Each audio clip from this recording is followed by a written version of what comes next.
حضرت علی کا فیصلہ۔ حضرت علی کے پاس ایک آدمی لایا گیا اور لوگوں نے بتایا کہ اس آدمی نے اونٹ چوری کیا ہے۔ حضرت علی نے اس آدمی سے فرمایا، میرے خیال میں تو تم نے چوری نہیں کی۔ اس نے کہا، میں نے چوری کی ہے۔ حضرت علی نے فرمایا، شاید تمہیں شبہ ہو گیا ہو کہ تمہارا اونٹ ہے یا کسی اور کا۔ اس نے کہا، نہیں، میں نے چوری کی ہے۔ حضرت علی نے فرمایا، اے پیغمبر، اسے لے جاؤ، اس کی انگلی باندھ دو، آگ جلا لو اور جلاد کو ہاتھ کاٹنے کے لیے بلا لو اور میرے واپس آنے کا انتظار کرو۔ جب حضرت علی واپس آئے تو اس آدمی سے کہا، کیا تم نے چوری کی ہے؟ اس نے کہا، نہیں۔ حضرت علی نے اسے چھوڑ دیا۔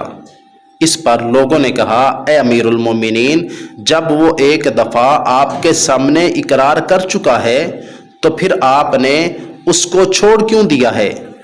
حضرت علی نے فرمایا، میں نے اسی کی بات پہ اسے پکڑا تھا اور اسی کی بات پہ اسے چھوڑ دیا۔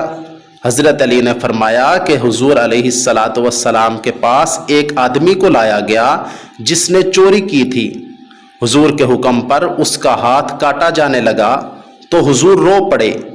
میں نے عرض کیا، اے اللہ کے نبی، آپ روتے کیوں ہیں؟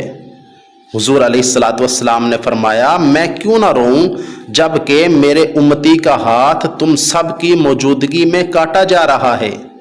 صحابہ کرام نے عرض کیا، آپ نے اسے معاف کیوں نہ فرما دیا؟ حضور نے فرمایا، وہ بہت برا حاکم ہے جو شرعی سزا کو معاف کر دے۔ ہاں، تم لوگ آپس میں یہ جرائم ایک دوسرے کو معاف کر دیا کرو۔ شرعاً ثابت ہونے کے بعد حاکم معاف نہیں کر سکتا۔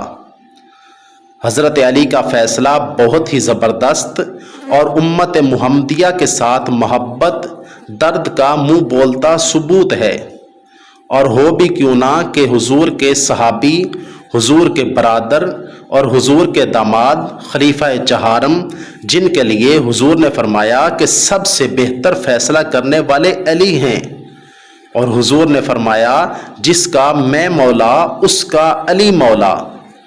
اللہ تعالی ہمیں صحابہ کرام اور اہل بیت سے سچا عشق اور محبت عطا فرمائے۔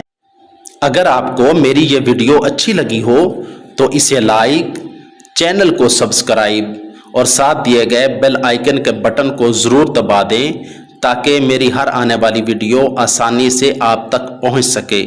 جزاکم اللہ خیرا، احسن الجزا، والسلام۔